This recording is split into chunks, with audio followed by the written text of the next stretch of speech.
up mga kababayan? Naku po, President Donald Trump ng Amerika, dinedma daw si BBM, ang ating Pangulong Bongbong Marcos mga kababayan. Gaano katotoo ito? Totoo ba ito na dinedma nga ni President Trump si PBBM? Mga kababayan, ito po ang ipinagkakalat nitong vlogger na to na si Maharlika. Ito, meron siyang page sa Facebook na Boljakan, no? Ito po ang kanyang pinagkakalat. Ayan, tingnan niyo maigi, President Trump dinedma ang mag-asawang bangag. Grabe talaga magsalita itong babae na to, mga kababayan. Gaano kaya katotoo ito? Totoo ba na talagang dinedma ni President Trump itong si President Bongbong Marcos, mga kababayan? Ito, panoorin natin itong video na pinagkakalat niya na kung saan daw dinedma nga ni Trump itong si BBM. Tingnan niyo maigi itong pinost niyang ito, mga kababayan. Yan, makikita niyo sa video, ayan si BBM, di ba? Ayan, nakikita niyo may arrow. Nakatingin siya kay President Trump, no? Si President Trump may kinakamayang iba. Ito, tingnan niyo mangyayari, ha? Nakita niyo? Parang hindi pinansin ni President Trump si BBM hanggang si BBM tumalikod na lang at tingnan niyo yung ginawa ni BBM, mga kababayan.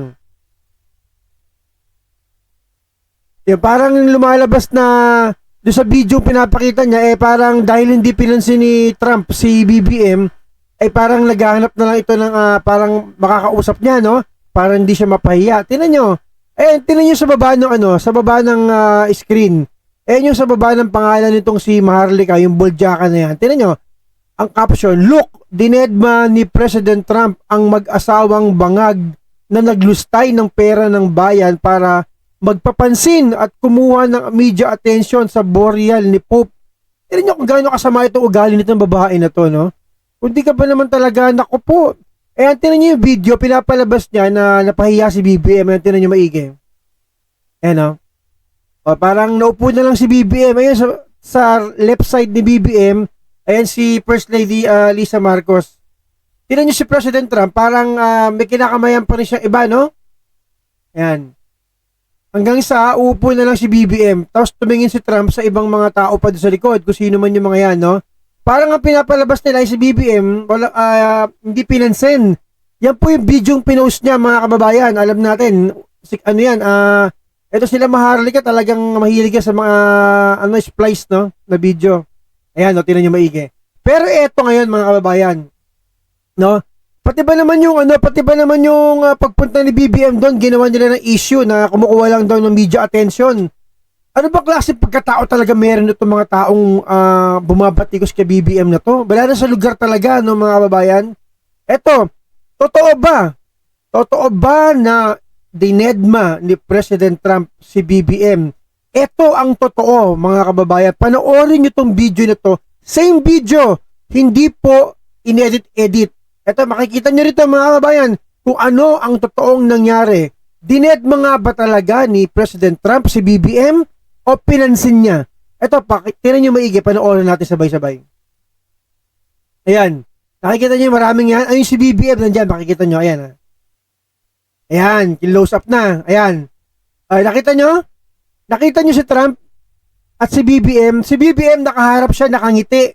Nakatingin siya kay President Donald Trump ng Amerika. By the way, my own opinion, idol ko talaga to si Trump. Napakagaling na presidente nito. Sobrang galing nito. Anyway, tuloy natin. Dinedma ba ni Trump si BBM? Ayan, si BBM. Approaching na siya kay Trump. Nakatingin siya, nakangiti, no? Supposed to be dapat babatiin siya ni Trump. Dinedma kaya? Tingnan natin. Oh, ano yun? Parang kinamayan Ulitin natin ng konti. Ayan. Oh, kinamayan Kinamayan siya ni Trump O, ayan Oh, ayan si Trump Ayan si Trump. Oh. Nag-uusap sila Ayan si BBM nagkatawanan pa sila Oh. Ayan po. Ay, si Lisa Marcos, ayun sa kaliwa, nakangiti, nakatingin kay Trump. Tingnan nyo nga. At ito pa, sino pa isa? Ayan, sino pa isa? Ayan, yung asawa ni Donald Trump, yung nakatalikod na may belong itim. Si, ano ang pangalan niya? Melania ba? Melania Trump? Basta ganon. Yan po yung supermodel na asawa ni President Trump. Eh, tinan nyo, nagkausap si BBM dito sa asawa ni Trump, nag-uusap sila. No? Oh, nag-uusap sila. Oh, yan pa yung inisnab. Panoorin nyo nga maigi. Oh, tsaka pa lang umupo si BBM tsaka si First Lady Lisa. Oh, ayan. No? Ayan ang pinakita nila kanya ng video. Yan siguro yung tapos ng kamayan ni BBM si President Trump. Tapos na sila mag-usap. Na ulitin nga natin. Parang ano kasi talagang grabe talaga yung fake news nila. Ulitin natin na mala dyan. Dire-diretso natin yung video. Kayo na humusga.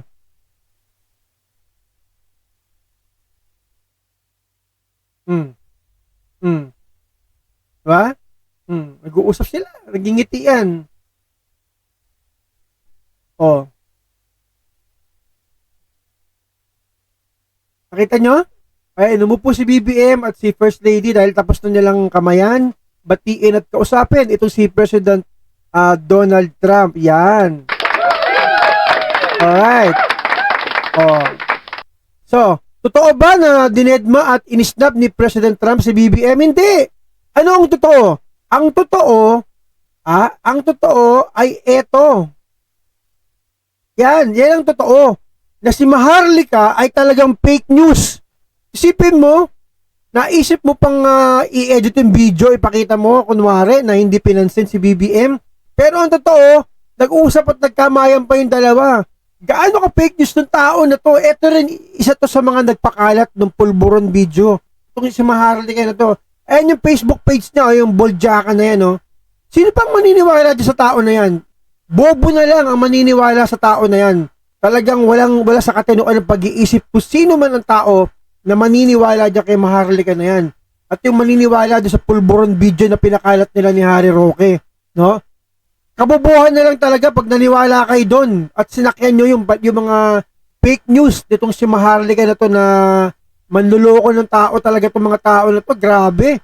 At hintayin mo, Maharlika, parating na sa'yo yung mga asunto mo, no? Kahit nasa Amerika ka, sabi nga nung NBI director, hindi ka makakalusot, meron kang pananagutan sa batas sa pagpapakalat mo ng mga fake news na yan laban kay BBM.